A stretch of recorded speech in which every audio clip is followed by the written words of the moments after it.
presentation is based on the top questions asked of our support team in the last year. So it's going to be a little disjointed, and also an FYI, I'm doing a longer presentation on this on Monday in Albuquerque. And while I'm happy to be here in New York, for the next 20 minutes we're going to pretend we're in Albuquerque, because this presentation was built with Albuquerque in mind. We're going to be at Hyatt Web, or Digital Collegium, on Monday, and we like to do special stuff for the theme of staying on track of where they're doing the conference. So pretend you're in Albuquerque. So accessibility insights. For anybody, this is the theme of Breaking Bad, and so about me, I work at EvolveDrupal for about 7 years. We do automated accessibility testing. Before that, I worked for a CMS company that focused on higher education, and I worked there for about 10 years doing consulting with higher education organizations. I got more and more into accessibility testing and remediation at that previous job, which is what led me to DubBot. And before that, I worked for the state of Georgia in the Division of Public Health as a web administrator. So I've been on the public side of things, wrangling content editors and having to make website updates and keep the website in a usable format. So the top question of last year was, we're gonna have it. Hey, hi Ed Webb. This is Stephen Michael Quesada, Gomi from Breaking Bad. Hey, everybody, welcome to Albuquerque, my hometown. Hey Penny, ever since last fall I've been hearing a lot on the street about WCAG 2.2. Can you give me a quick rundown on what's new in WCAG 2.2? Everybody pay attention. Very important. Access is very important, and what we do on the web is very important. It's the future to everybody, right? Just pay attention. Give it to me. Come on, Pam. So WCAG 2.2 includes all of WCAG 2.1. That's the most important takeaway. In addition, we did do away with 4.1.1 parsing from WCAG 2.1. It's obsolete. So all of those errors about making sure you don't reuse an ID, we no longer have to worry about that. Assistive technology does not use that to typically key off of anymore. The other thing with WCAG 2.2 to know is that there's 9 new criteria. 3 are regarding focus behavior. So if you were already testing, keyboard testing for what focus is, you would be adding 3 new checks to that sort of checklist that you're doing with your templates of making sure focus has the proper display around it, as well that it's in the frame of view. And there's one that's a AA standard and one that's a AAA standard for focus visible. So really it's 3 criteria around a similar behavior. So if you're checking it, for one, you can easily check for 3 additional things when doing that. 3 more criteria were related to forms. One of those form checks is to make sure that you're not making people enter content redundantly in the form. So if you're having shipping address and billing address, make sure they can use one for the other. The other 2 are related to authentication forms and the ability to basically copy and paste or use a password manager and not have to remember things for their password. There's a AAA criteria and a AA criteria. But basically, like with WCAG 2.2, you can start auditing forms for the 3 new criteria. One is related to dragging movement, so making sure that if you have a functionality on your website for a dragging movement, that you're providing another means for being able to accomplish that. And I'm going very quickly here because I have 20 minutes. So target size, this is something that could possibly be automated, of making sure that the tap area for a link or a button is large enough that somebody's not likely going to make a mistake and hit the thing that's next to it. And consistent help, this is just making sure that you're providing help for your website in a consistent way. So contact in the footer in the same location across your website pages, and also like if you have a chat option, making sure that that is in the same order in the DOM, basically for somebody going from page to page or area from area of your website. So actually, only 6 of the criteria are A and AA. So if you are trying to target A and AA, only 6 new criteria for you. And this is the breakdown of what those look like. And so then the next question that we had a lot was about manual testing basics.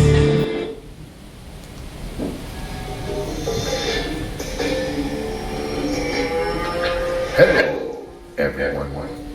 My name is Luis Moncada, better known as Marco Salamanca from Breaking Bad. And can I tell you something that makes me happy? It's when people do not perform manual accessibility tests on their website. Believe me, you don't want to see me angry.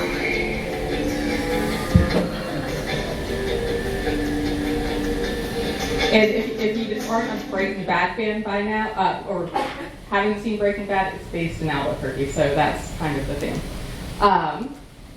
So we do automated testing, but we know that there is no replacement for manual testing.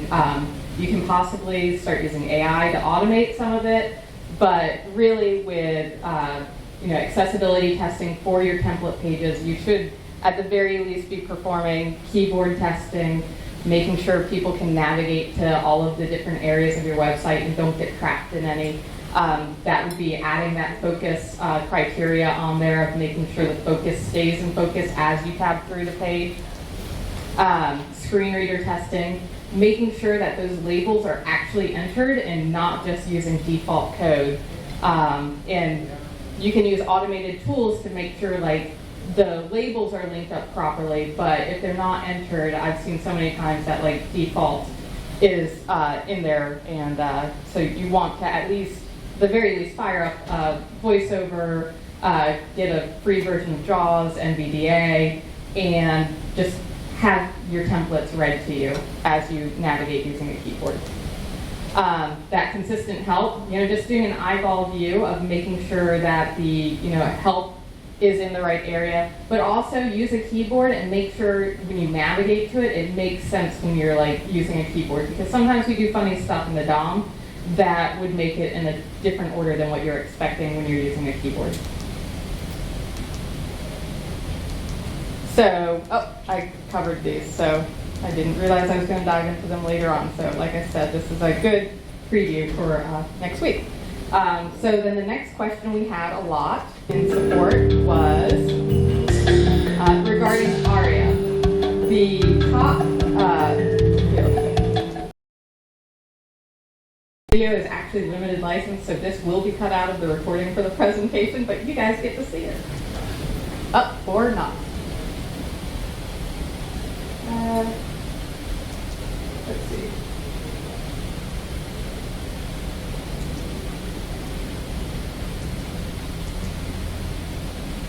See if I do it through here.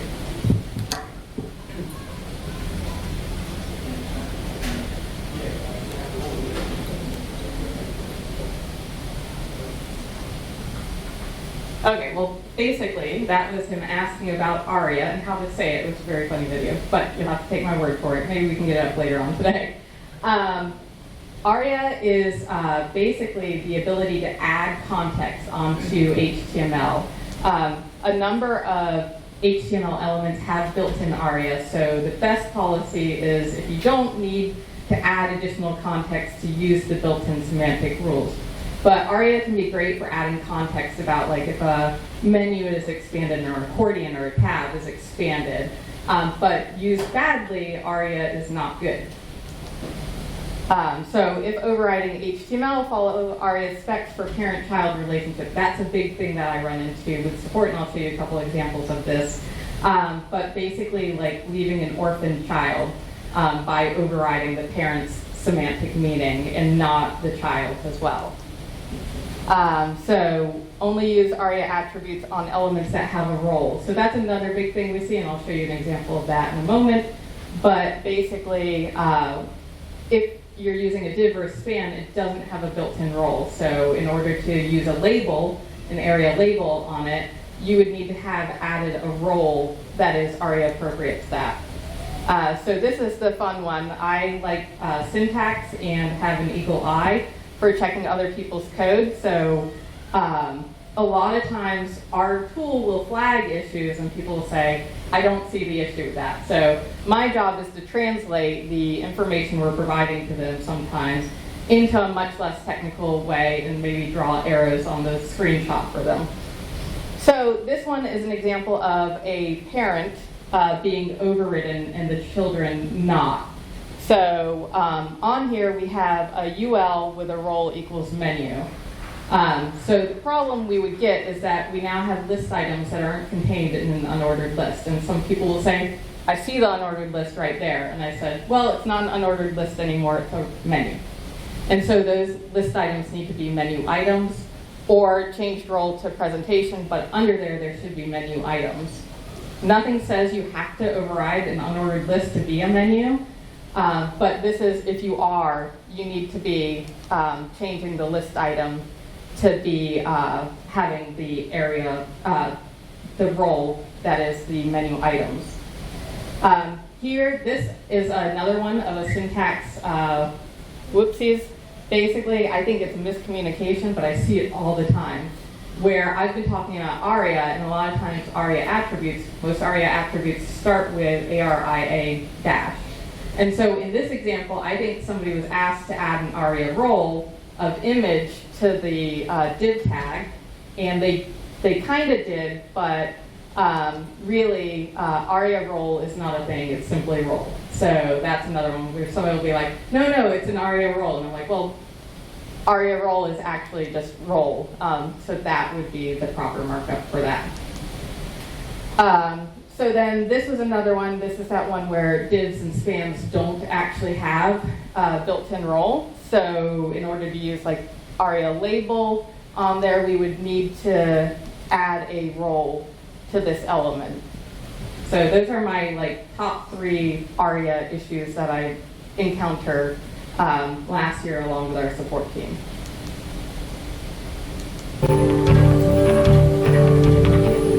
So 404 pages. What do these have to do with accessibility, you might ask? But we'll start with our interview. That works. Hey, what's up? This is Hugh Babineau from Breaking Bad. You know what I like to do is break bones. But one thing I don't like is broken links on websites. Man, I hate that. Man, oh, made me go to Mexico. That's all I'm saying. Now I'm in this safe house, and I need all the websites I can get. Because I don't need no broken links if I'm going to be stuck up in here waiting for them to catch Heisenberg. Take care of yourself and keep them links flowing on the website. So broken links are gonna happen. Monitoring for broken links is really important, but when you do have a broken link, it's important to serve a good 404 page. Not serving a good 404 page is an accessibility issue. So the top priority with a 404 page is making sure it responds with a 404 error code. Otherwise, you'll have somebody spending time navigating through the page to get to the content and be finding that the content wasn't actually found. If you serve it with a 404 response, that means that the first thing that will be read to that person is that the page was not found. Also, it will help with your SEO because it will start getting removed from the search listings. So that has actually been cited in an OCR complaint that I reviewed for somebody, and was like one of those no-brainer, easy fix things on the web server. The next thing is does not contain broken links. And there's 2 common reasons for having broken links, and it's understanding the difference between serving a relative link and what a root relative link or an absolute link is.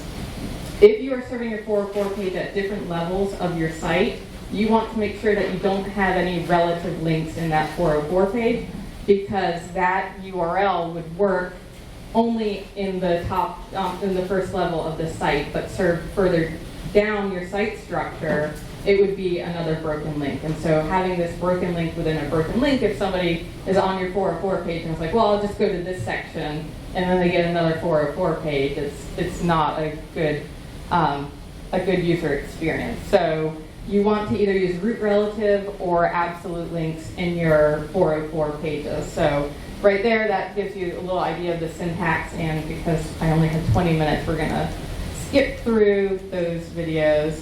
And so that is a accessibility insights in 20 minutes on the top things that our systems had to address in the last year. So hopefully there was a little bit of a nugget of information for everyone in the 20 minutes that I had available. So hope you all also appreciated the theme. These are the people featured in the videos. We used Cameo. It was fun to kind of do something a little more unique. But yeah, so I can take questions if we have a moment. How do you navigate accessibility rules like internationally? Because I know Europe has become sort of cracking down on that. So. Yeah, actually, Europe, the nice thing is that they all fall back to WCAG 2.1A and AA standards. So it is pretty similar. In the US, we do have Section 508, which is more government sort of oriented, but even Section 508 goes back to WCAG 2.1A and AA. And with the European Union, they do have standards for making sure they're monitoring sites and showing improvement over the next, I think it's 2 years, that they want to be fully compliant.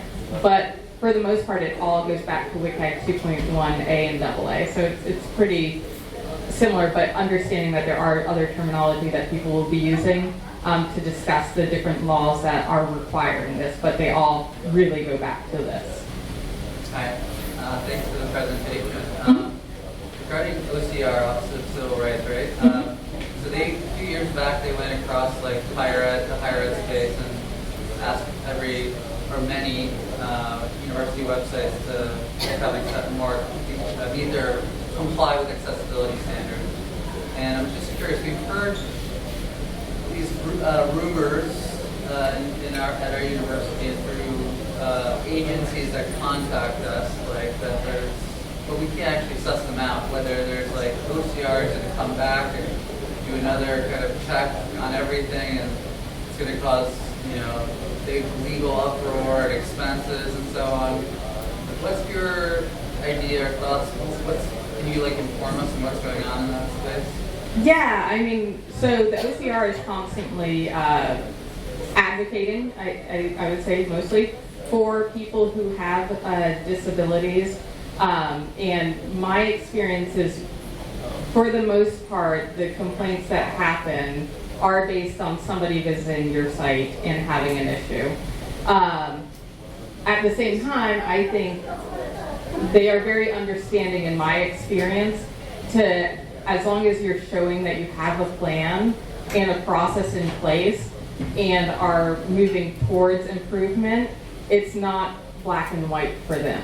And I think that goes a long way of just making sure that you're monitoring your site and that you have an accessibility plan and that you can respond intelligibly to, if somebody asks you what you're doing with your website for accessibility. So monitoring for specific low-hanging fruit of, making sure any content editors you're allowing into the system have availability access to accessibility basic training about alt text and link text and things that content editors would be able to control. Also making sure that your web admins have a basic strategy in place for monitoring your website for accessibilities, which could be automated, but also having the manual test outline of your plan of if we're releasing something new for our website, these are the checks that we do that address the accessibility concerns.